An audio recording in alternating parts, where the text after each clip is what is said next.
Olá, boa noite a todos e a todas. Sejam muito bem-vindas e bem-vindos a mais um debate sobre iniciativas inovadoras e boas práticas em RIG, promovido pelo ILP em parceria com a ABRIG, Associação Brasileira de Relações Institucionais e Governamentais. O tema de hoje é Sociedade Civil e Políticas Públicas de Saúde.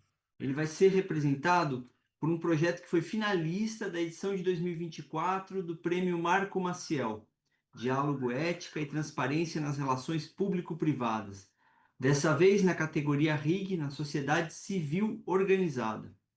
Trata-se de projeto das sociedades de pneumologia, cirurgia torácica e radiologia do Rio Grande do Sul, SPTRS, Socitors e AGR, espero ter pronunciado corretamente, para a promoção da saúde pulmonar. São três sociedades médicas preocupadas em alertar a população e em reduzir o impacto das doenças respiratórias que matam no Rio Grande do Sul, infelizmente, o câncer de pulmão, o DPOC, asma e tabagismo, e também há empenho na criação de uma frente parlamentar, na criação do projeto de lei que estabeleça o Dia Estadual do Pulmão e na inclusão do câncer de pulmão nos registros do Observatório do Câncer do Rio Grande do Sul. Nesse contexto, a campanha Respire Fundo busca, por meio das relações institucionais e governamentais, a implementação de políticas públicas para rastreamento de câncer de pulmão. Para apresentar o projeto, temos hoje a presença ilustre de Fabíola Perim, que é graduada em Medicina pela Universidade de Caxias do Sul, cirurgiã torácica, na Irmandade Santa Casa de Misericórdia de Porto Alegre, além de doutor em patologia e presidente da Sociedade de Cirurgia Torácica do Rio Grande do Sul. A mediação do evento será realizada por Luciana Guzer, diretora regional do Rio Grande do Sul, da ABRIG. Desde já, agradecemos a todas e a todos pela colaboração. Registramos ainda que essa é uma contribuição da ALESP, Assembleia Legislativa de São Paulo, e da ABRIG, para a discussão temática dos Objetivos de Desenvolvimento Sustentáveis, os ODS, número 3, Saúde e Bem-Estar, e número 17, Parcerias e Meios de Implementação da Agenda 2030 da Organização das Nações Unidas, a ONU. O dicionário ILP-ABRIG de campos e conceitos fundamentais em relações institucionais e governamentais pode ser acessado livremente na biblioteca digital da Alesp ou no site da ABRIG. Mais uma coisa, um último detalhe, os certificados de participação no evento, eles são fornecidos por meio do formulário de avaliação. O atalho para esse formulário, né, o caminho para esse formulário, está no descritivo do vídeo aí no YouTube, na plataforma onde você está assistindo essa transmissão. Sem mais, o ILP deseja a todos e a todos um excelente evento, mais uma vez. Agradeço muito pela presença. Muito boa noite a todos. Agradeço mais uma vez estar com vocês, juntamente agora com a doutora Fabíola Perim. Estou participando desse evento representante à ABRIG e, mais uma vez, me sinto muito honrada. A ABRIG, então, foi fundada em 2007 por profissionais comprometidos em fortalecer e valorizar a nossa atividade de relações institucionais e governamentais. Desde o início, nosso propósito foi muito claro, que era demonstrar a relevância das relações institucionais e governamentais para a democracia, garantindo, então, a representação qualificada no debate público e a legítima defesa de interesses entre os agentes dos setores público e privado. Ao longo de sua trajetória, a ABRIG tem se dedicado a promover esse debate ético e responsável, sempre com foco em temas estratégicos para a formulação de políticas públicas, marcos regulatórios que contribuam para o desenvolvimento do nosso país. Nosso compromisso é permanente, que é manter um diálogo aberto, transparente com os associados e com o poder público, sempre pautados por respeito, integridade, transparência e proteção de dados, princípios que guiam o nosso legado social positivo e duradouro. Hoje a ABRIG está reunindo mais de 500 associados no Brasil, entre pessoas físicas e jurídicas, todos com conduta ilibada, atuação reconhecida na área de relações institucionais e governamentais, seguindo e fortalecendo a participação da sociedade civil, do setor privado nos processos decisórios, reafirmando sempre nosso papel na promoção de uma governança pública, eficiente, ética e participativa. A Abriga, então, há anos, promove o Prêmio Marco Maciel, que hoje está nos proporcionando estar aqui reunidos, debatendo um caso muito importante, que é a saúde pulmonar. Com muito entusiasmo, eu apresento a médica a doutora Fabiola Perim, que é cirurgia torácica, como já dito. Ela hoje é do grupo de cirurgia torácica de transplante pulmonar da Santa Casa de Misericórdia. Foi a primeira médica a fazer um transplante pulmonar no Brasil. Ela é membro do programa Jovens Talentos da Academia Sul-Rio-Grandense de Medicina. Ela é presidente da Socitors, que é a nossa Sociedade de Cirurgia Torácica do Rio Grande do Sul. Ela é presidente da Aliança Brasileira de Combate ao Câncer de Pulmão. Então, com muita honra, eu passo a palavra à doutora Fabiola para ela apresentar esse case que ganhou segundo lugar no Brasil, num prêmio muito importante, que é o maior reconhecimento no Brasil e América Latina de boas práticas em relações institucionais e governamentais. Tenho certeza absoluta que todos vocês vão ficar encantados com o trabalho que ela faz no Rio Grande do Sul e está levando para todo o nosso Brasil. Com vocês, então, passo a palavra à doutora Fabiola Perim. Muito boa noite a todos. Muito obrigada pela oportunidade criada pela Alesp de estarmos aqui nessa noite falando de saúde pulmonar.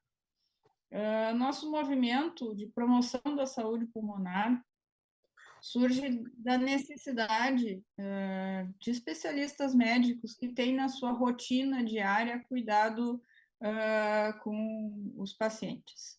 A natureza do tratamento, do cuidado dos pacientes pneumopatas ou dos pacientes que têm doenças pulmonares, ela é multidisciplinar. E esse movimento surge de uma extrapolação do que a gente faz no dia a dia, na atividade clínica, nos hospitais e nos consultórios. E essa união da radiologia, da pneumologia e da cirurgia torácica que levou adiante esse movimento chamado de pulmão legal, respire fundo. A nossa preocupação surgiu basicamente e inicialmente a respeito do câncer de pulmão.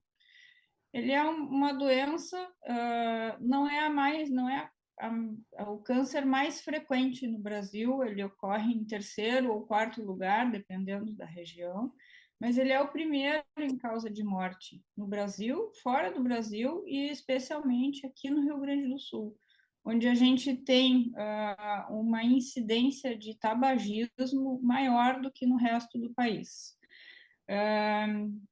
Junto com o câncer de pulmão, a gente tem outras doenças, o DPOC, que também está relacionado com o tabagismo, a asma, e essas duas doenças, DPOC e a asma. O DPOC significa doença pulmonar obstrutiva crônica, ela pode ser, varia entre o enfisema e a bronquite, tendo proporções diferentes de cada uma delas em diferentes manifestações.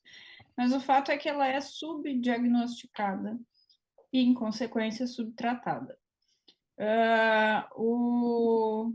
A questão da asma também é um problema de diagnóstico, onde a gente tem tratamento nos postos de saúde, mas os pacientes não conseguem acesso a esse tratamento porque não têm acesso ao exame diagnóstico.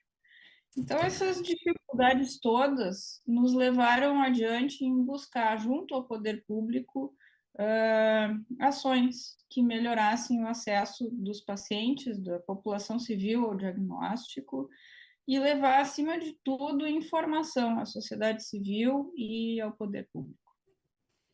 Eu vou pedir, doutora Fabiola, então, que nós começamos pela apresentação, onde a gente vai contar um pouquinho dessa história da construção desse case.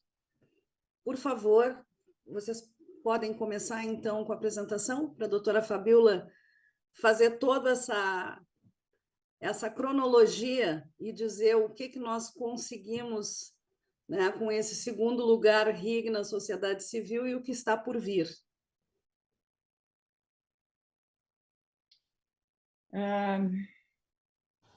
Por favor.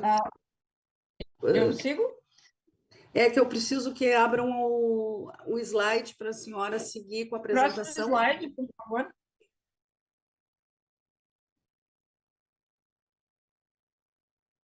Aí. Bom, então, a soma dessas 3 associações, a Associação Gaúcha de Radiologia, que foi, na época, representada pelo Dr. Tiago Krieger, a Sociedade de Pneumologia e de Tisiologia do Rio Grande do Sul.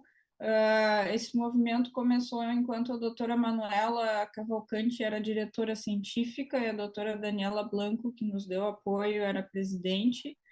E logo houve uma troca da direção da Sociedade de Pneumologia aqui do Rio Grande do Sul e a doutora Manuela Cavalcante passou a ser presidente, dando seguimento a essa ação. E na Sociedade de Cirurgia Torácica, eu era presidente e sigo sendo, então foi mais linear esse segmento. E essa reunião, como eu falei, ela partiu de uma necessidade de consultório, de um convívio de atividades em conjunto, de colaboração, e a necessidade de a gente levar para fora dessas sociedades que têm cunho científico para as suas especialidades, mas a gente entendeu que a gente tinha um papel social maior para a sociedade civil, que era informar os pacientes que fumam, que já fumaram, do risco do câncer de pulmão, que é uma doença com uma mortalidade muito alta, mas se a gente conseguir fazer o diagnóstico nos estágios iniciais, a gente tem chances de cura que superam 90% em 5 anos. É exemplo das outras neoplasias, dos outros tipos de câncer. E existe a possibilidade da gente fazer esse diagnóstico, especialmente nessa população de risco, que é quem fuma ou já fumou e que tem mais de 50 anos, que é através da tomografia de tórax com baixa dose de radiação. Então, a partir disso, essa necessidade, a gente precisa falar para a população que ela pode fazer esse exame e, eventualmente, se tiver um câncer de pulmão, ela tem mais chance de cura se ela conseguir fazer o diagnóstico nas fases iniciais. E é importante frisar que o câncer de pulmão é uma doença que ela cresce sem manifestar sintomas. Quando a gente tem sintomas relacionados ao câncer de pulmão e eles são inespecíficos, normalmente essa fase da doença já está mais avançada. A outra importância também era a gente mobilizar as outras especialidades médicas, porque o paciente que não tem sintoma, ele não costuma ir no pneumologista, muito menos no cirurgião torácico, mas ele vai no cardiologista fazer a revisão, check-up anual de saúde, a mulher vai no ginecologista, o homem vai no urologista. Então, divulgar esse conhecimento para as outras especialidades médicas também é um ponto importante dessa campanha. Perfeito, acima, doutora Fabiola. Desculpa interromper. A sensibilização desse problema e a colaboração, a cooperação com o poder público para que a gente possa construir em conjunto soluções. Perfeito. Vamos para o próximo e nós vamos chegar no poder público com essa grande campanha que iniciou educativa para a população e no meio do caminho as 3 entidades entenderam a importância de conversar com o poder público para chegar nesse resultado macro, né? Porque os médicos, eles estão concentrados no dia a dia, no tratamento, nas novas drogas, nas possibilidades. Então, esse case, tenho certeza absoluta que saiu desse dia a dia de vocês, científico, técnico, né? E a luta é exatamente fazer chegar à população esse alerta tão importante que vocês trazem com esse case. Passo de novo a palavra à doutora Fabiola para ela seguir a apresentação. Bom, chegamos, então, isso teve muito a influência da Luciana, que está aqui conosco, esse alerta de que a gente tinha que buscar o apoio do poder público. Nosso caminho foi até a Assembleia Legislativa do Estado, aqui do Rio Grande do Sul, com a intenção de criarmos uma lei com o Dia Estadual do Pulmão. A partir disso, dentro do guarda-chuva desta lei, a gente teria ações voltadas para a educação e a possibilidade de, junto com a Secretaria de Educação do Estado, atuar em escolas para educar essas crianças que evitem o tabagismo, para que elas levem essa informação para suas famílias, assim como foi feito com o cinto de segurança, assim como foi feito com o beber e não dirigir. Assim como na década de 80, 90 se fez a campanha contra o tabagismo, que teve uma eficiência exemplar aqui no nosso país. Também, a partir da criação dessa lei, a gente conseguiria mais acesso às secretarias estaduais, estadual e municipais de saúde, onde o executivo implementa ações e aí a gente pode informar eles, pude informar eles de forma técnica de como a gente pode otimizar o investimento em saúde e ter melhores resultados em mortalidade e em morbidade desse paciente de risco para o câncer de pulmão. Fomos muito bem recebidos na Assembleia Legislativa. Essa lei foi encaminhada e tramita, e, juntamente com isso, o convite, possibilidade de criarmos uma frente parlamentar em prol da saúde pulmonar. E aí sim, uma proximidade maior e mais perene, não apenas pontual, uma oportunidade que se estende ao longo do tempo para que a gente possa, de fato, levar demandas e, juntamente com o poder público, construir soluções para os problemas da saúde pulmonar. E isso tudo nos levou, então, ao Prêmio Marco Maciel, né? Foi uma grande surpresa, uma oportunidade incrível de conviver com diversas iniciativas da sociedade civil, iniciativas privadas, iniciativas governamentais, exemplos de como a gente pode fazer o bem no nosso entorno e como isso pode ser grandioso e servir de exemplo para outros, né? A maior distinção em relações interinstitucionais e governamentais no Brasil e na América Latina. É um prêmio pautado na ética, na transparência e no efeito que essas ações causam na sociedade. E o nome Marco Maciel é uma justa homenagem ao nosso senador paulista, né? Que teve tanta retidão e se preocupou tanto com essas atitudes das relações institucionais. Próximo slide, por favor. E essa é a imagem da nossa campanha de promoção da saúde pulmonar e a nossa solicitação inicial de que o dia 25 de setembro fosse o Dia Estadual do Pulmão. E essa data foi escolhida porque 25 de setembro é o Dia Internacional do Pulmão, que foi criado com bases parecidas com as nossas, com a ideia de chamar atenção e de divulgar informações sobre as doenças pulmonares. E a cada ano, esse grupo que criou o Dia Internacional do Pulmão escolhe uma linha, uma doença pulmonar, para que ela possa ser divulgada tanto no seu diagnóstico, quanto no seu tratamento e nas suas formas de prevenção. Essa imagem foi muito feliz em tentar demonstrar a liberdade que a gente tem de respirar, um ato que marca o início da nossa vida, um ato que marca também o final da nossa vida.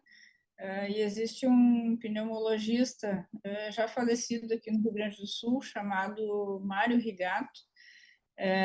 Existe uma rixa saudável, uma espécie de brincadeira entre quem é mais importante, o cardiologista, o pneumologista.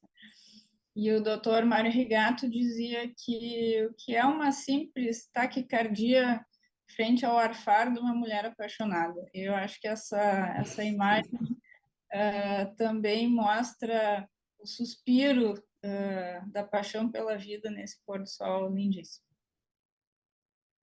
Próximo slide, por favor. Aqui a gente fala das especialidades médicas que se uniram nesse projeto, e é justo que a gente mencione a oncologia clínica, que não está organizada como uma regional gaúcha, mas que nos apoiou e segue nos apoiando nesse tempo todo. E aí foi oficializado no mesmo ano que a gente começou esse movimento. Houve um movimento também espontâneo, que nasceu em paralelo a nível nacional.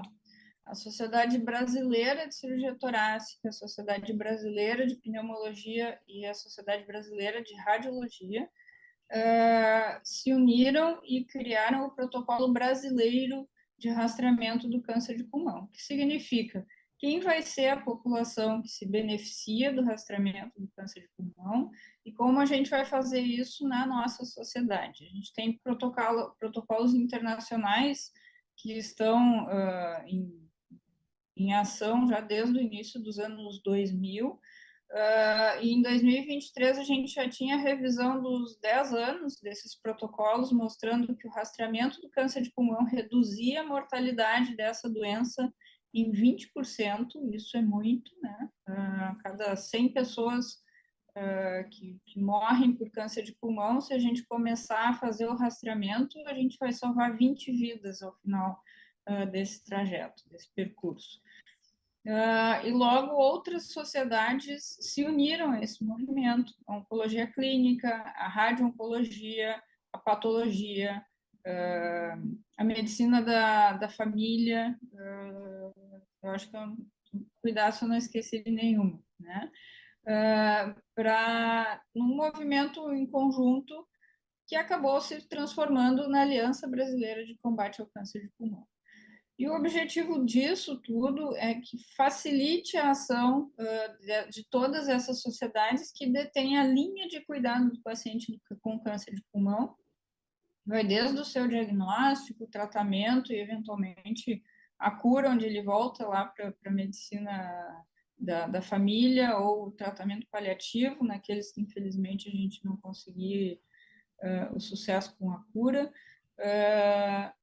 E esse conjunto de especialistas junto ao poder público foi muito bem visto e tem sido muito bem recebido, porque a gente chega com todo o tratamento possível para a gente entender em conjunto quais são as maiores dificuldades, o que primariamente a gente tem que superar, e não cada especialidade tentar melhorar aquilo que, sob o seu ponto de vista, é o crítico. Então, a gente tem uma visão integral de toda a jornada do paciente com câncer de pulmão, e as sociedades de pacientes têm colaborado muito com isso, a indústria tem nos ajudado também, e a gente caminha com passos que, para quem está doente, é sempre lento, para um cirurgião sempre parece lento, a gente precisa resolver as coisas imediatamente, né, da nossa natureza, mas a gente tem caminhado com passos firmes e com resultados e cheios de esperança ainda por muita coisa que a gente pode fazer junto. Acho que podemos passar ao próximo slide. Próximo. Então, nosso objetivo era chamar a atenção da população, informar os pacientes. Eles precisam saber que quem fuma tem mais risco de ter câncer de pulmão, que câncer de pulmão, sim, é uma doença muito letal. mas que a gente tem uma maneira de superar isso, de minimizar esse risco, de minimizar a mortalidade, que é fazendo o diagnóstico de forma precoce. Assim como a gente faz mamografia, assim como se dosa o PSA para próstata, a gente pode fazer a tomografia de tórax, que deve ser anual, ela não precisa ter contraste, ela é feita com baixa dose de radiação para que ao longo do tempo a repetição desses exames não causem malefício para esses pacientes. E com isso a gente faz o diagnóstico nas fases precoces, onde a possibilidade de cura com uma cirurgia que a gente chama de minimamente invasiva supera os 90% em 5 anos, né? Nem todos os pacientes precisam ser operados. No primeira rodada de tomografias, a gente vai ter doenças mais avançadas, porque são pacientes que estão por aí vivendo sem saber ainda que tem câncer de pulmão. Mas a partir da segunda tomografia, esse diagnóstico vai ser na fase inicial. E é importante isso, inclusive do ponto de vista estratégico financeiro, do quanto se investe em saúde, do quanto a gente tem em retorno de benefício de sobrevida e de qualidade de vida dos pacientes. O tratamento do câncer nas fases mais avançadas, além de ter pior resultado, ele é muito mais caro. Muito mais caro para quem financia esse tratamento, seja o SUS, seja a medicina suplementar, inclusive de forma particular, né? Ele é caro para o paciente no sentido de causar efeitos colaterais e sofrimento ao longo desse tratamento, que costuma ser mais extenso, né? Muitas vezes um membro da família, além do paciente, precisa abandonar sua atividade profissional para acompanhar esse paciente nas sessões de quimioterapia, de radioterapia ou nas internações por complicações que ocorrem com determinada frequência ao longo desses tratamentos. E se a gente chega antes, a gente reduz isso tudo a uma internação de 3, 4 dias, em média, né? Com retorno à atividade profissional em 10, 15 dias, o paciente pode voltar para a academia em 15, 20 dias, fazer pilates, enfim, volta à sua vida plena, né? Então, esse investimento, além de ser inteligente do ponto de vista financeiro, ele é muito inteligente do ponto de vista de qualidade de vida para esses pacientes e para essas famílias, né? Acima de qualquer coisa. O rastreamento tem um papel fundamental, porque o câncer de pulmão ele cresce sem causar sintomas. Os sintomas vão ser nas fases mais avançadas, e aí os sintomas são perda de peso. Mas eu não estou comendo bem, eu ando muito estressado, cansaço. Não, eu estou trabalhando demais, né? Trabalhando demais, estou cansado. Até uma tosse. Não, mas essa tosse eu fumo, eu tenho essa tosse faz muito tempo. Até o momento que, eventualmente, escarra sangue, né? E aí é um sinal de alerta que esse não costuma ser confundido com outras coisas, né? Ou até mesmo falta de ar. A falta de ar, como ela vai progredindo de forma lenta, o paciente vai se acostumando à falta de ar até o momento que ela fica muito intensa, né? Ele deixa de subir a escada, não percebe, mas ele prefere o elevador. Se a casa dele tem 2 andares, ele começa a ir menos lá para o quarto, ele fica mais na sala, né? Então, até o momento que, eventualmente, ele tem falta de ar para tomar banho. E aí ele se dá conta, opa, estou com muita falta de ar. Então, esses sintomas, assim como eles vêm de maneira muito lenta, muito gradual, eles podem ser confundidos com outras causas. Então, a gente precisa chegar nesses pacientes antes do sintoma. E a qualquer momento que um sintoma desse aparecer, isso é sinal de que esse paciente tem que ser levado para o especialista com urgência. Para aquela semana que a consulta deve ser agendada. Próximo. Ele é acaba sendo a terceira ou quarta causa de câncer no país. Nos outros lugares do mundo, ele é a primeira causa. E a gente imagina que seja porque o diagnóstico não é feito adequadamente aqui no país. A gente deve ter muito caso que a gente ainda não conseguiu fazer o diagnóstico, tanto de incidência de ter câncer, quanto de morte por câncer. Mas o que a gente tem de informação é que são cerca de 30 mil mortes por ano, é a primeira causa de morte por câncer, né? 85% dos casos de câncer de pulmão são ligados ao tabagismo, ao cigarro. E eu falei antes da campanha de tratamento, de combate ao tabagismo, que se iniciou no final dos anos 80, 90, onde se chegava a fumar, cerca de 30% da população fumava, e esse recorde era sempre no Rio Grande do Sul. Aqui a gente fuma mais do que no resto do país. E progressivamente esse índice baixou até 9% no Brasil. Aqui no Rio Grande do Sul baixou até 11%. E a partir de 2023, essas curvas começaram, a gente voltou a subir o número de fumantes no país. E voltou a subir de forma rápida. A partir de 23, 24, a gente voltou cerca de 10 anos do que vinha sendo reduzido. A gente voltou a fumar o que se fumava em 2012. E isso está muito associado com o cigarro eletrônico. O cigarro eletrônico, inicialmente, foi proposto como uma forma de causar menos malefícios à saúde para quem fuma. Mas isso não se comprovou com o tempo, e a indústria do tabagismo, que perdeu muito de seus fregueses com essa campanha que a gente teve, que foi muito efetiva de combate ao cigarro, achou no cigarro eletrônico uma forma de voltar a ter fumantes. E essa nicotina ela foi modificada, ela causa menos efeitos colaterais, que a tontura, a náusea ou até irritação na garganta. Ela tem um efeito de recompensa maior no cérebro, um bem-estar maior. Ela causa o vício da nicotina de forma muito mais rápida do que o cigarro convencional, porque ela oferta mais nicotina com menos efeito colateral. Ela é atraente para o jovem dessa geração que é eletrônico. Os nossos jovens, eles estão mais acostumados com carro elétrico do que com carro diesel.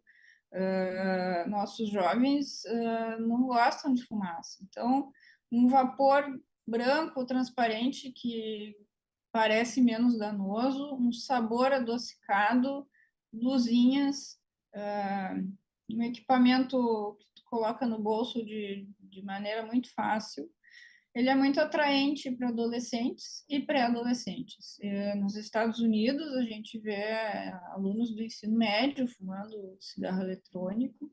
Houve um aumento do uso do cigarro comum no adulto jovem, a partir dos 20 e poucos anos, nos Estados Unidos, porque eles entraram em contato com o cigarro eletrônico, ficaram viciados em nicotina, e como ele é mais caro, eles passaram a fumar o cigarro comum depois. Aqui no Brasil, entre 18 e 24 anos, cerca de 24% dos jovens já experimentaram o cigarro eletrônico. É importante salientar que ele é proibido no Brasil, é proibido comercializar, é proibido produzir, mas assim como as outras drogas, não é proibido consumir. A gente tem um mapeamento de venda ilegal de cigarro eletrônico próximo de escolas, não é à toa isso. E na Inglaterra, por exemplo, onde ele foi assumido como menos danoso e houve uma tentativa de se usar o cigarro eletrônico para que os pacientes que fumavam cigarro convencional parassem de fumar. Isso não funcionou. O que acabou acontecendo é que as pessoas fumavam as duas formas e passaram a fumar mais, né? O cigarro eletrônico, assim como o cigarro comum, ele está associado à piora na asma de quem tem asma, a piora no DPOC, no enfisema, ele tem mais risco de infarto e de AVC, ou derrame cerebral, assim como o cigarro convencional. O tabagismo passivo também ocorre de forma muito importante com o cigarro eletrônico, e aqui em Porto Alegre, pelo menos, a lei municipal que proíbe o uso de cigarro convencional em ambientes fechados proibiu o cigarro eletrônico. Então, em ambientes fechados é proibido fumar cigarro eletrônico aqui em Porto Alegre. Eu acredito que no resto do país deva ser parecido. E o cigarro eletrônico trouxe uma nova doença, que é a lesão pulmonar aguda grave, associada ao cigarro eletrônico. Essa doença já matou jovens que previamente eram saudáveis. Nos Estados Unidos tem relatos de pacientes jovens também que, por causa do cigarro eletrônico, tiveram um dano tão grande no pulmão que, sobrevivendo a ele, precisaram do transplante pulmonar. A gente tem caso aqui tratado por nós de um jovem de 23 anos que começou a usar o cigarro eletrônico na expectativa de parar de fumar o cigarro convencional, e ele fez essa lesão aguda grave que a gente chama de EVALI, que é a sigla em inglês. Precisou usar ECMO, que é uma membrana de oxigenação extracorpórea, um equipamento complexo, que tem seus riscos também. A gente conseguiu salvar a vida desse rapaz. Ele voltou a trabalhar, mas ele voltou a trabalhar com uma função pulmonar pior do que a que ele tinha antes. Então, é muito importante a gente alertar a população, o poder público, e a Anvisa tem sido muito firme em continuar proibindo esse tipo de uso de nicotina no nosso país. Próximo slide. Aqui fala justamente do cigarro eletrônico, né? Das mortes relacionadas ao tabagismo. Então, como eu falei antes, não é só o câncer de pulmão, né? O enfisema está associado com o tabagismo, o infarto agudo do miocárdio, em quem fuma, ele tem uma mortalidade que é 3 vezes maior. O risco de AVC é maior em quem fuma, o risco de câncer da boca, do esôfago, do estômago é maior em quem fuma. O risco do câncer não só de bexiga, mas de todo o urotélio, né? Parte dos produtos do cigarro, eles são excretados pela urina e eles lesam a parede interna da bexiga, que a gente chama de urotélio, o tecido que cobre a bexiga. Ele aumenta em 5 vezes o risco de câncer de bexiga. É muito, né? Sem falar em malefícios, assim, de dentes, de pele. Um dos incentivos para que os pacientes deixem de fumar é a pele, né? O envelhecimento da pele, do aspecto das pessoas acaba sensibilizando eles e acaba trazendo saúde para esses pacientes que conseguem deixar de fumar. E é importante a gente entender que o tabagismo é uma dependência química. Então, esses pacientes têm que ser tratados como dependentes químicos, eles têm que ser acolhidos, né? Deixar de fumar é uma tarefa árdua, que exige empenho desses pacientes, paciência da família e apoio das equipes que dão assistência a eles. Próximo slide. Então, as nossas estratégias foram informar a população, as outras especialidades médicas, e a gente teve várias ações com outros especialistas, no sentido de que eles informem os seus pacientes sobre a tomografia de rastreamento do câncer de pulmão. A nossa ação junto à Secretaria Estadual e à Secretaria Municipal de Saúde, conseguimos alguns resultados neste gargalo que eram as espirometrias para fazer diagnóstico de asma, e algumas parcerias entre a Secretaria de Saúde e a iniciativa privada, formando uma parceria para o patrocínio desses exames, né? o Legislativo, que nos acolheu de braços abertos, né? A relatoria da lei que foi aprovada e agora a tramitação na CCJ e a criação da frente parlamentar, né? A pergunta do deputado foi muito honesta para nós, assim, vocês teriam demandas, assim, para a gente ter várias reuniões? Seria possível a gente criar uma frente parlamentar? E para nós aquilo foi quase um presente, né? Nós temos muitas demandas, né? A gente chega a ter vergonha de tanta demanda que a gente tem, não quer fazer uma lista e pedir tudo de uma vez, porque parece um abuso, né? Então, sim, nós temos pauta para várias audiências públicas, demandas para, sim, justificar a criação de uma frente parlamentar. E a gente está muito orgulhoso, muito satisfeito de ter aberto essa porta, e a gente se esforça para ter sabedoria para conseguir aprovar, para conseguir construir soluções para a saúde da população gaúcha e, quem sabe, isso ir adiante também em outros lugares, e seguramente vai, porque a gente vê várias iniciativas boas, bem intencionadas, surgindo assim, em vários cantos do país.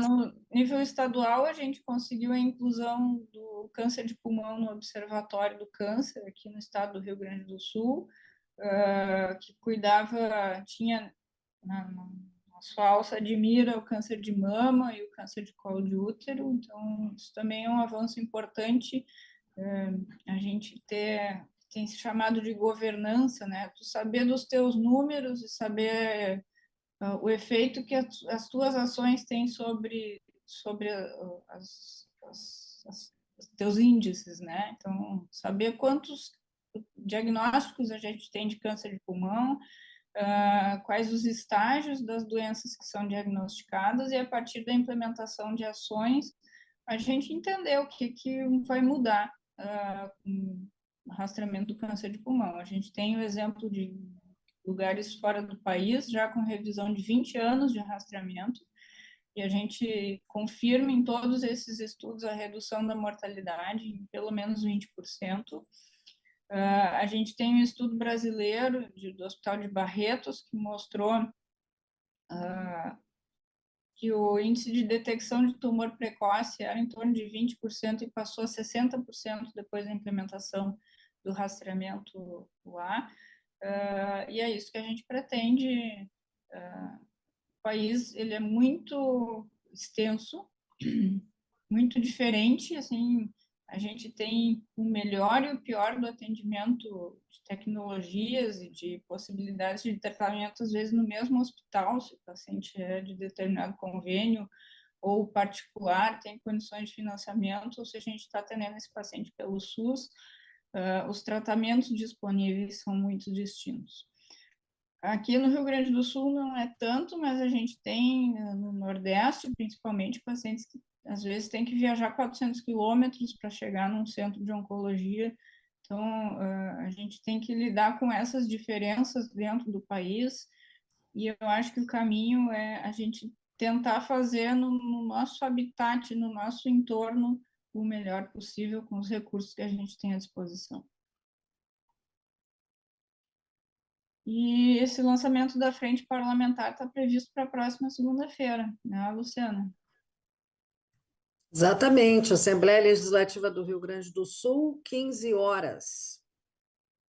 Bem, estarei lá, prestigiando vocês. Faz parte dessa caminhada toda, né? Temos mais algum slide? Sim. Sim. Então, as nossas bandeiras, né, tanto da campanha quanto do projeto de lei, que vão nortear, pelo menos inicialmente, essa frente parlamentar, né? A asma, que é uma doença que atinge crianças, atinge jovens,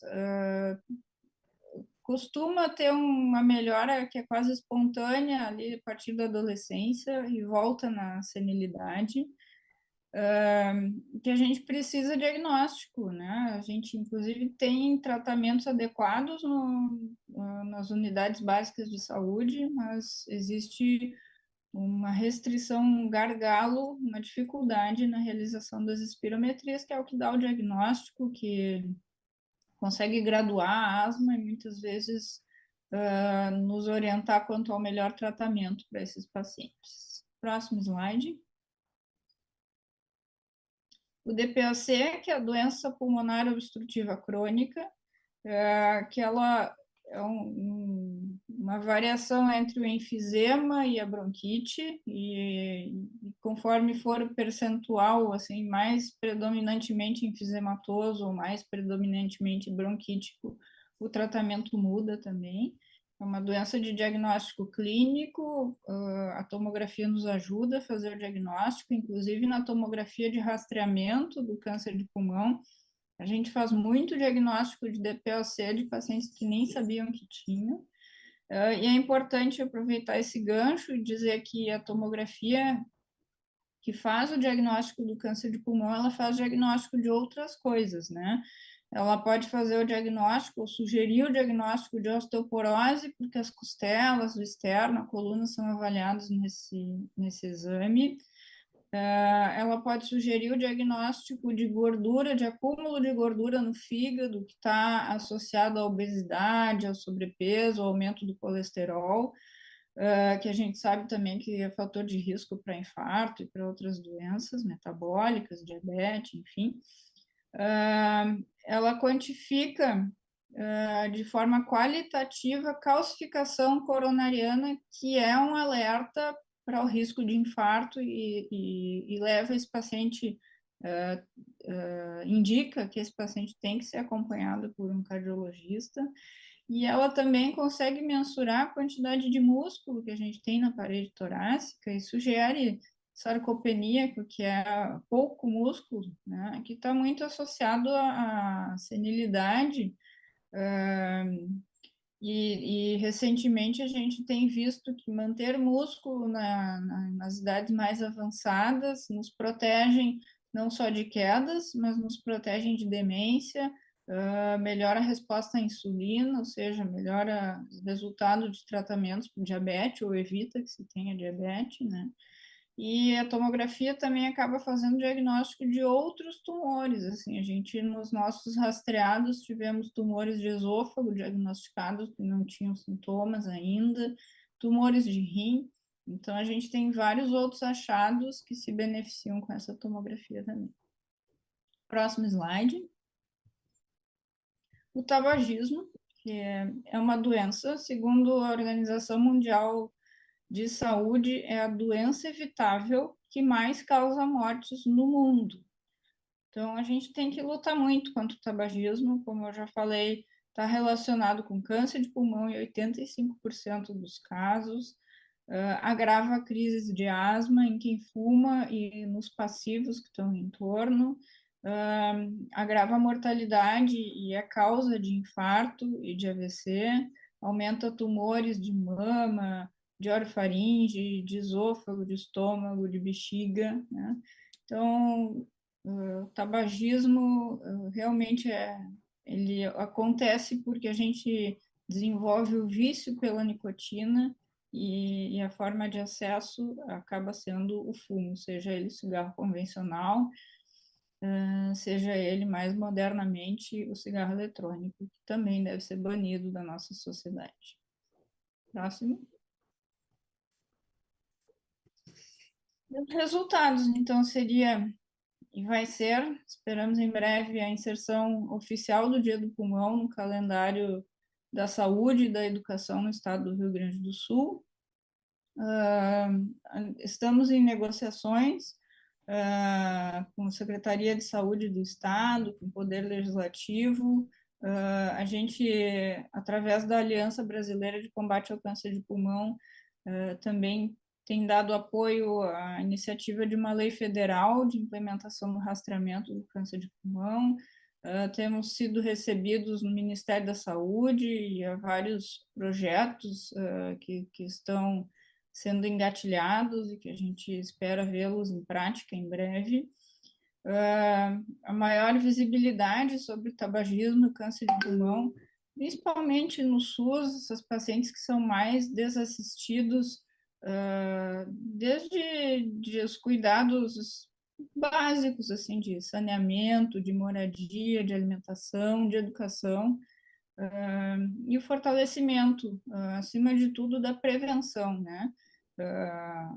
Estimulando hábitos de vida, atividade física, alimentação, não fumar, evitar o álcool, né? E cuidar da saúde na prevenção e, além da prevenção, no diagnóstico precoce, mamografia, PSA, colonoscopia, tomografia de tórax com baixa dose, sem necessidade do uso de contraste. Próximo. Fica o nosso agradecimento. Eu fico à disposição para questionamentos, para perguntas. E, desde já, muito obrigada pela oportunidade. Muito bem, doutora Fabíola. Grandes informações de muita importância e relacionadas ao nosso cotidiano, né? Todo dia a gente conhece alguém que sofre para parar de fumar. Acho que a maior lição hoje nesse nosso bate-papo é não fume. Fica a dica. Então, sim, é muito complicado, como bem falaste, ele é uma dependência química, né?